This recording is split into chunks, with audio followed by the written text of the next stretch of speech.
Welcome back to the Whiskey and Wisdom podcast. This episode is the first half of a live special event, launch of the Carolina Collective, a local small business growth community. If you live in North Carolina and own a small business, join the Carolina Collective today. The free community link is in the show notes. Without further ado, I introduce you to Josh Tyndall. This is going to be part of the Whiskey and Wisdom podcast as well, too. You'll see their stickers around there. So Chris and I are also the co-hosts of the Whiskey and Wisdom podcast. So welcome back again to the Whiskey and Wisdom podcast. Yeah, man. Thank you guys for having me. So if you want to know more about Josh's story and why he's up here, he's also on the podcast. Go listen to that one. So we're going to skip the personal stuff and all of the... Needs that. We'll skip the cheesesteaks and all that stuff, too. Wow. Okay. It is fun to talk about sometimes. That's fine. Yeah. All right. But Josh, the reason why we brought you on today is you spoke a lot on our podcast and also in the Carolina Collective already about what it is to take the first step, take the jump into being a business owner and what that's like. So start with just the risk side of it. So let's skip the first step into it because most of these people are here. But when it comes to taking additional risks to scale your business, tell us what that's been like for you and what you can teach our people out here today, what they can do to kind of escalate that. Sure. Yeah. No, I think first and foremost, it's scary no matter what level you're at. Like if you're just starting or if you're 5 years into it and you're trying a new venture, it's still going to be scary. You're still going to have some anxiety and that's okay. I think that's healthy. I think that's good. But also, like for me, when I was starting a lot of this stuff, it just felt like a necessity, whether that was I had too many spinning plates happening and I needed to drop a few so that I could be successful, have my time back, spend time with friends and family and whatever. Or just like I've had with the studio specifically, like it was literally keeping me up at night. Like the idea of launching this thing. And I was like, if I don't do this, I'm going to probably die from lack of sleep if I don't actually launch this thing. And so I think if you believe in it and you believe in yourself and whatever that idea, that dream is, who cares what everyone else thinks? I mean, of course it's scary and there's going to be people that doubt you, that say the opposite of what you think, but it's not for them. I guess, I mean, it is obviously for them, but I did it for me. And because I felt like I believed in it so much and I'm passionate about this thing that I know that other people will gravitate towards that passion and towards that love for what I do. And so far it's worked. So as a business owner and everyone else here too, everyone knows what it's like to wear a million different hats at once. Oh God. Yeah. So for you, how did you know which hats that you need to, 1, throw away, 2, outsource, Sure. and 3, that you need to keep on your own head? I think you can look at that a couple different ways. I mean, obviously there's some things that maybe I shouldn't be spending my time on, but I do really love. And I think there's some seasons of life where it's okay to spend a little bit more time on things that you love, even though maybe you probably could outsource it just because you're passionate about it and you're going to put all of yourself into it. But I think I'll just boil it down to just the thing of like, there are certain things in your business that only you know how to do and no one else knows how to do. If you're wasting your time on, I don't know, making graphic design, we were just talking about Canva and like how easy it is for everyone to make a Canva graphic, probably not the best place for me to spend my time, but no one can make a video like I do. Because of the feel, the story that I'm trying to tell. And so I'm going to get rid of that, the Canva stuff, the graphic design, whatever that is. And I'm going to shift my focus over here because that's the only thing that I can do. And that even goes to when I'm pitching a new client. Right. Hey, you sell insurance. I have no idea how to sell insurance. I mean, I'm fairly good at sales, but in that specific arena, I'm not good at it. So you know what? Do what only you can do. But there's a shit ton of people that know how to do social media. Don't worry about that. Go spend more time selling policies, building your team, because that's going to make you money. That's going to get your time back so that I can do this. And that's sort of the same thing with my own business of like, well, maybe I'd rather go spend some time with my son or my family because that's just as important too. Or maybe, hey, this other thing over here is way more important because the value I'm bringing the client, whether that's a video or whatever, needs more of my attention. So I'm just going to get rid of the other stuff. Yeah. I think a lot of it comes to confidence as well, too. So when I think of that, when you're outsourcing something, it's really scary. At least it was for me when, Oh, yeah. hey, I need to give this up to outsource it. One, because I don't have control over it. And two, I'm paying someone to do something I don't have control over. Yeah. So in the way that I see it is if I know I can focus on something that I can do better and it will bring those dollars back to me, it makes sense. But so to turn that around and make it into a question, Sure. when you were doing this, what confidence did you have to instill within yourself and what kind of head trash did you have to overcome in order to make that first step? Well, I think I've heard, and I'll probably mess up the quote, but if you can find somebody that does what you do at 50%, then give it away. But I've had another person say, if you can find someone who does what you can do at 80% of like at the level that you can do it, then still give it away. Because of course, like you're saying, like, I feel like there's no one who's going to make a graphic. There's no one who's going to take a photo or whatever as good as I can do. And that may be the case. But like that little difference in percentage, is that really worth the time that it's going to take me to do that thing versus just outsourcing it to someone who's going to do it good enough and the client's going to know no different? Because they don't really know. I mean, they don't see what's going on behind the scenes and they're like, oh, this is really great. There's captions on this video. It displays the story exactly that I was trying to say. Then sure, it worked out. So, but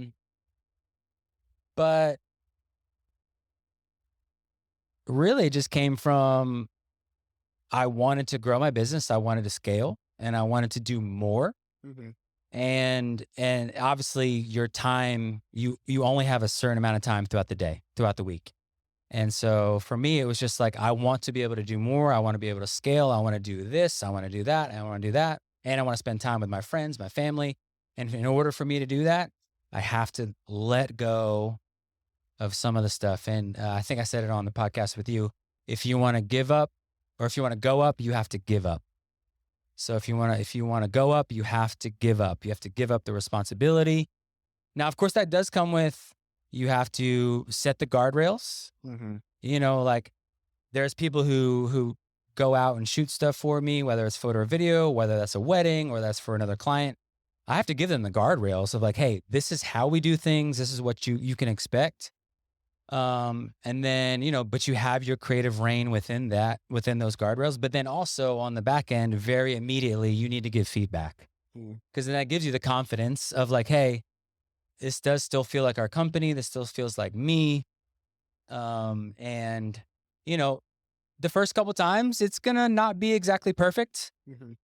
There's plenty of times where like someone's edited a video for me and it's like, we've come back and forth many times, but then the next time they do a gig for me, it's a lot less. And the next time they shoot a gig for me, it's a lot less.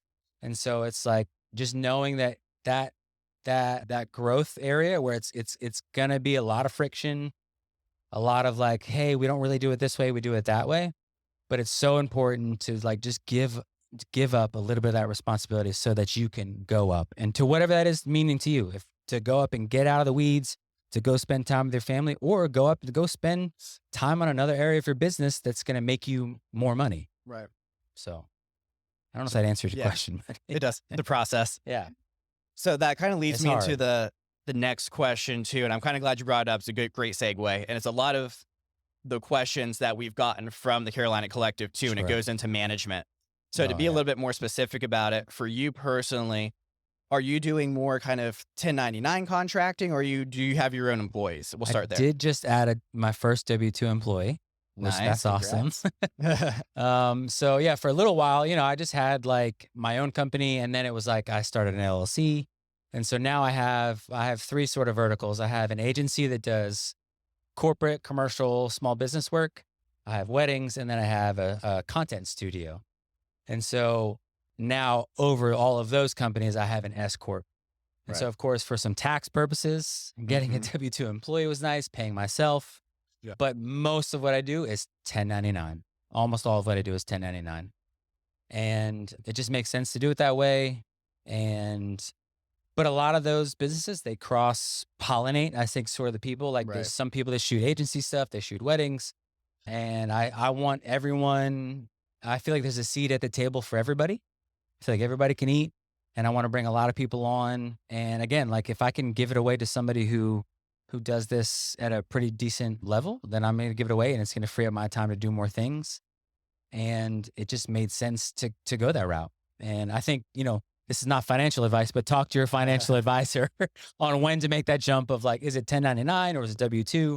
But for me, most of the years it's been 1099. This year, I added my first W-2. Nice. Managing 1099s and managing W-2s, Yeah. I know is very different. Yeah. So can you kind of go over the broad sense of what it's like managing a 1099 versus a W-2 to begin with, and then we'll dive deeper?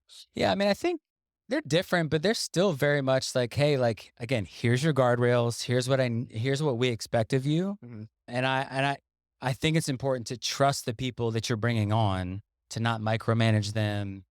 And it's like, here's what I want you to do. And if you do that thing, then we're going to be good. We can continue this. So not to discard what you said, but I don't think there's a huge difference of how I'm managing them. Obviously, maybe the W-2 might require a little bit more day-to-day, week-to-week versus like the 1099s is per event, or so I may not have to talk to this person for 3 weeks. Right. But again, there's still when you jump on the team, here's your guardrails for here's what we expect. And even then for this specific event or the specific day, whatever we're shooting, here's some guardrails. Here's what to expect for this day. And then there's always feedback, and it's got to be specific. It's got to be fairly soon after you do it too. Like 2 months after you do something, you're like, I don't really remember what happened. And then you're like critiquing something that might piss somebody off. Cause no matter what, you give somebody feedback, whether it's good or like correct, someone's going to get offended. It's just a natural thing. We're human. That happens. But if you're specific, especially in the creative realm, you're not attacking their identity. You're just you're not attacking. You're talking about their work.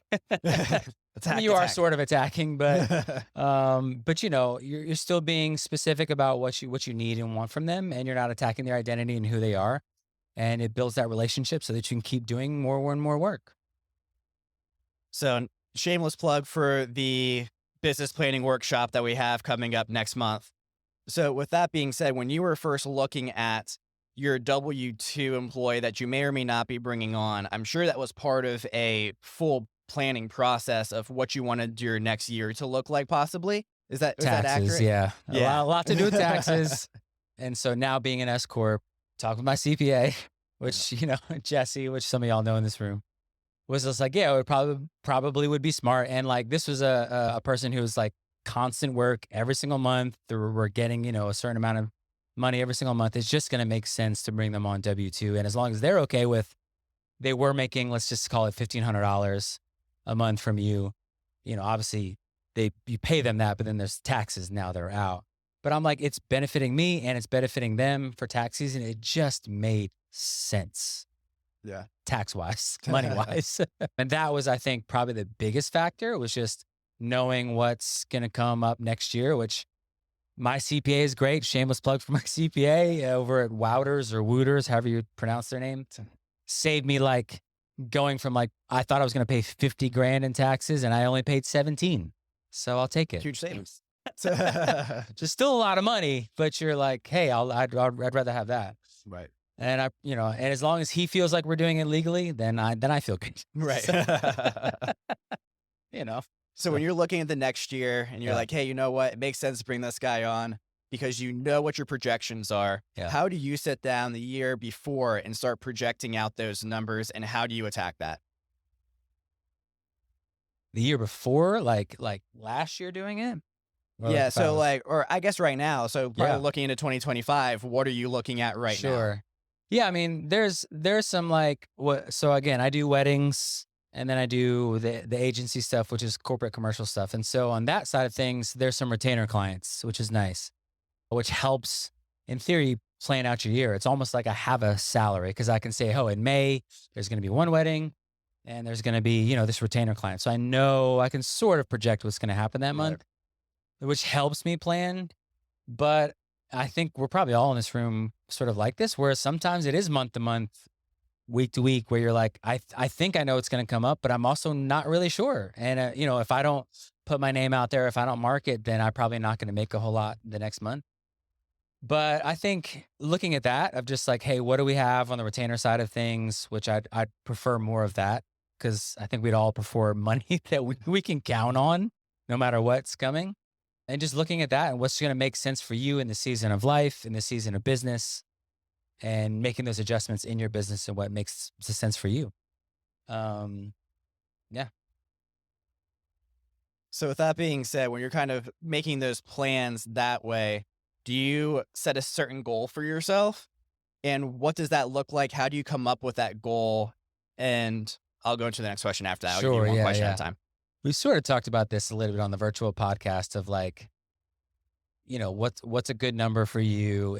But I just really think that just depends on every single person, like what your dreams are, what your goals are. There's some people who are like, hey, I want to make 7 figures this year. But there's some people like, hey, I just want to have my weekends with my kids and I want to make enough money where the food is on the table, the bills are paid, and I'm not stressing. There's nothing wrong with either end of that spectrum. I think that's totally up to you. And I think that comes with different seasons of life. And I think for me, even why I left the 9-to-5 and made the jump to work for myself was in that season of life where I felt like there's too many spinning plates and I got a lot going on. But now I have a brand new house that has mortgage on it, a brand new car payment. Daycare, good Lord, daycare is more than my mortgage now. It's ridiculous. Tell me about it. But that was the thing that I didn't have the year prior. So I was like, okay, you look at your finances, look at what you want that's going to make you comfortable. And then you sort of look at the dream side, because obviously there's the necessities and the things that you have to take care of. But then it's like, what kind of life do I want for myself? Do I ever want to not fly first class again? Or do I exactly? Or, are there certain things that you want in your life? Am I ever going to shop at Food Lion? Or am I only going to shop at Whole Foods or Fresh Market? There's certain things that you never want to work backwards on in your life. And I think at that point, then you can look and say, hey, okay, well, maybe that means 200,000. Maybe that means 500,000. And then it's like, okay, well, based on your business and what that looks like, then you can figure out, okay, how many clients do I need to have and at what cost, at what price? Because I've shoot stuff that sometimes it's just $500 for an hour. And then sometimes I'm shooting $13,000 for an hour. So it's like, It's very, there's a wide variety there. But also again, you factor in your personal side of your life of like, hey, yeah, I could make $700,000 a year, but will I have any time for myself, for my family, for my friends? Probably not. Mm-hmm. Or maybe I will. I don't know. It just depends on how you model your business. And so for me, it was like, yeah, I want to live a very comfortable life, fly first class as much as I can. Yeah. Buy the nice shoes. I don't want to have to look at the bank account. Like there was a time in my life where it's like, can I afford this?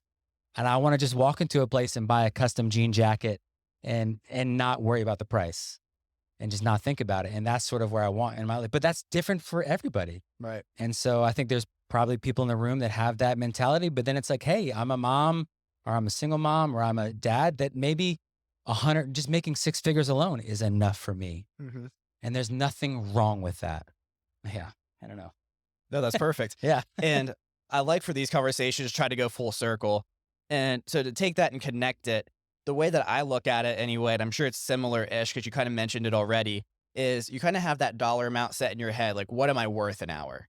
Oh, God, yeah. Is that right? So is that kind of the way that you look at when you go to shoot something or go to edit something? Like, do you put that in your head like, hey, is this worth what I'm charging myself an hour? For sure. I think we talked about this too. That's a good foundation. Right.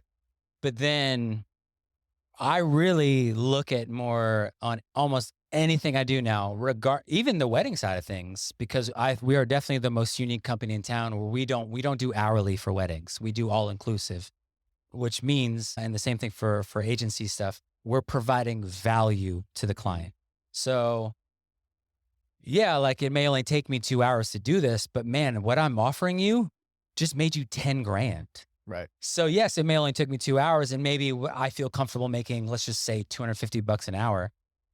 that's only $500 in my pocket, but I made you 10 grand. So I'm really more looking at it like, yes, I don't want to make less than the $500, but I knowing what I'm going to bring you. So I'm going to go ahead and up this a little more. It doesn't matter how long it took. Your client doesn't care how long it takes you. Right. They care about, what kind of return is this going to bring me?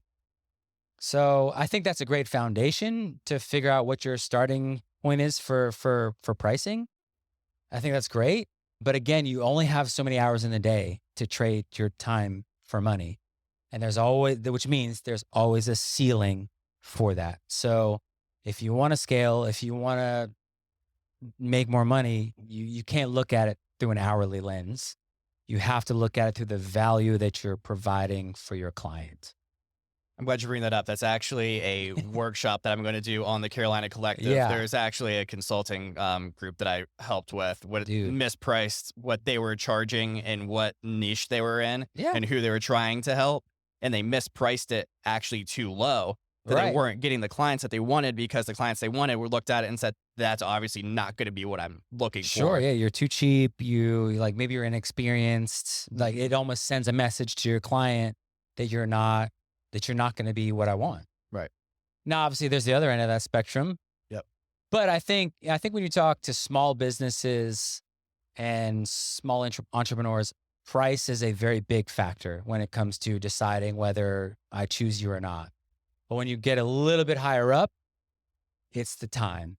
So how can I package what I'm offering you to buy your time back as the client? Like, hey, I may even still pitch this. I may pitch a thing for you that costs $4,000, and you may even rebuttal it and say that's a little bit too much. But hey, I'm not going to back out of the deliverables. I'm not going to back out of the price. I'm going to do it in a shorter amount of time, and that also allows you, again, as the client, you can now go spend time making money. Right. You don't have to worry about this. This is doing its thing. It's going to do what you want, and you can go make more money while I'm doing this thing for you. So again, therefore, it's going to cost more. Yeah. It may only take me 2 hours, 3 hours, but it's so much more valuable to the client. And I wish more creatives thought on that side of things, on the value-based side when they're talking to their client. Because again, the client, they don't care if it takes you 2 hours or 10 hours. They just want the product to look good, make them money. Yep. And honestly, they want it to be done shorter amount of time, right? Like They don't want to wait 2 months for you to give their video back or their graphic back so their event is next week. They want it now. Right. But if you can somehow convey the value I'm bringing you, but also the time that I'm giving you back so that, again, they can spend more time making more money or go spending time with their family, whatever that is, it becomes so much more valuable to your client. Something we talked about that was very similar to that, you posted about a Facebook group when it comes to just the race to the bottom for pricing. It's the worst. When I first moved to Wilmington, I was a DJ and I was part of a similar type of thing, except in the DJ world as opposed to photography. And there's just a race to the bottom for pricing. Yes. If I could give you anything, and I'll let Josh elaborate and just go off on it, but do not be part of that race. That is not a winning race. No. Just because you think you can get an extra couple sales in here or there and it may feel like a bad month. But even if you do have that bad month, if you took all of that effort that you took on spending the time to do those low paying gigs, I can almost guarantee if you took that time and put it towards finding that right price, you'll probably make more. But go ahead, Josh. Well, and you're undervaluing yourself. Mm-hmm. But then you also end up hurting and valuing the industry. Right. Because then all these other people who are even just a little more expensive than you, they're like, oh, well, I'll just go find it cheaper because I have 75 people racing to the bottom number that it will do this for me.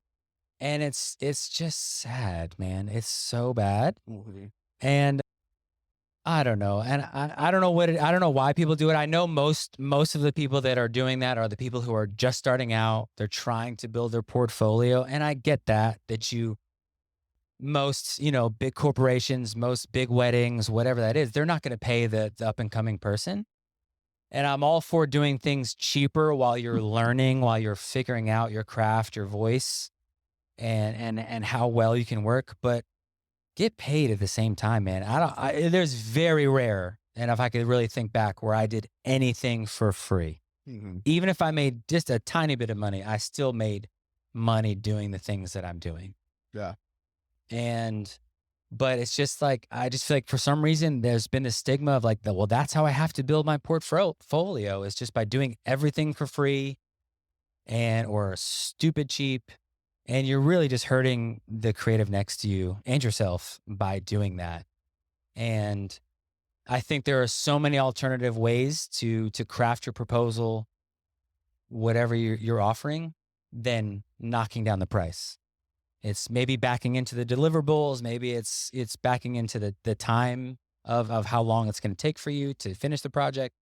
You don't have to back down on the money side of things. And now I say this as someone who has 3 thriving businesses, and I can say no to clients right now if I want to, but you're going to thank yourself later if you can push back on that a little bit.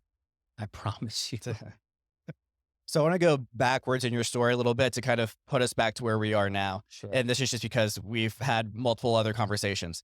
So do you think some people jump into their business too soon and not get the actual knowledge base? Because you had a 9-to-5 doing what you are doing now, where you gained that knowledge. Do you think people are jumping in, especially to the photography industry, a little too soon, saying like, hey, I have a camera? Dude, everyone's a photographer now. Everyone in here is probably a photographer, honestly. Oh, absolutely. And I there's so much in the creative realm where it's like, just give me the camera, give me the paintbrush, give me the whatever that creative thing is. I'm good. But I think like your talent is only going to take you so far in this industry. If you don't care, if you don't think about, if you don't focus on the business, the behind the scenes, the stuff that makes creatives so bored, because it really is, the admin work, the contracts, the proposals, that stuff is so boring. The email templates, like all that stuff is so boring, but that's what really makes your business thrive, is when you get good at that stuff. When I got good at CRMs, sales calls, scripting my sales calls, when I got good at being okay about talking about finances with the client, when I got good at sales, when I got good at business, then my business thrived. Like, yes, I feel like I'm very good at what I do, and I feel like that's also has taken me pretty far. But those who just jump in and just feel like, well, I got a camera, that's enough. It's not like, it'll last you for 6 months, right? But it's not going to give you longevity in your business, no matter what that is. Whether you own a brick and mortar or a creative service, if you don't get good at business, you're not going to go far.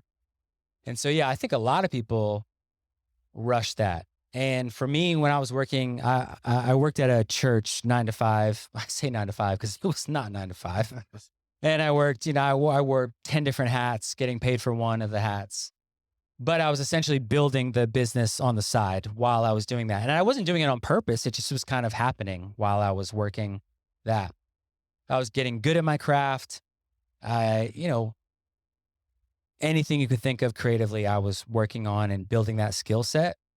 And so that it just kind of made sense for me to make the jump, where it was like, again, I was spinning too many plates. This was all happening. I had no time for my family, no time for myself.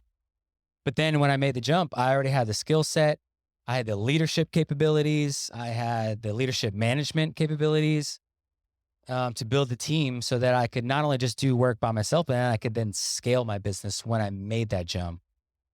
And I'm not saying you can't do that after you've made the leap, but it just made it so much easier for me to make that jump where I landed on my 2 feet and it was like, oh, this is so easy. I didn't have to struggle about the finances, getting the clients, because they were already kind of slowly rolling in, the referrals, even though some of them didn't pan out, like IFG and people like that. But I know. But that's how life is, man. You think you can plan for like clients coming in, they're talking with you, and sometimes out of nowhere, they just ghost you. Like, oh, I was going to make $5,000 a month off you. And now all of a sudden you just disappeared. Yep. But, and that happened when I made the leap, but it just felt like it was the right call. And again, because I had already done the hard work while I was working the 9-to-5, it made that jump to being full-time creative so easy. And don't get me wrong, there are some certain months where it's a little harder. December, January, where things are slow. It's winter time, people don't want to shop as much. They're spending money on Christmas gifts or whatever. But it's been phenomenal so far. And it's allowed me to have time with friends, like so much more time with friends, so much more time for my family. And I have way more money in the bank than I did when I was working that job. I believe it for sure. Yeah. So we are coming up on our time, but one last kind of giveaway for all of our listeners here. What's one piece of valuable growth advice that you could give to someone that's relatively general, that whether you have a coffee shop or if you're creative or you're in finance, what's something that you would suggest that's worked for you? I feel like I've said this so much lately. Keep showing up. Keep being consistent. Keep showing up to your audience, whatever that is. I can't tell you how many people I've reached out in the last couple of years, and like they're not people who I would normally do business with, but they reach out to me being like, I've seen you've been doing this for years. And that's how I do business. I rarely run any sort of marketing on social media or anything. It's just merely from word of mouth referrals, or just the fact that I keep showing up and I keep doing a damn good job at what I do. And people see, oh, you've been doing a damn good job for 5, 7, 8 years. I want to work with you. So keep showing up, even on those months, on those weeks where you feel like no one's watching you, even when you feel like, shit, the sales have been so slow this month. You're going to have that breakthrough. But if you stop, obviously you'll never see it. But if you just keep showing up, keep being excellent at your craft, whatever that is for you, people are going to notice, and the business is just going to start rolling in. I like it. And that's one of those things too that everyone hears and you're like, yeah, I know. I hear it all the time. Keep showing up. But then you have to turn around and be like, but do you? You got to, man.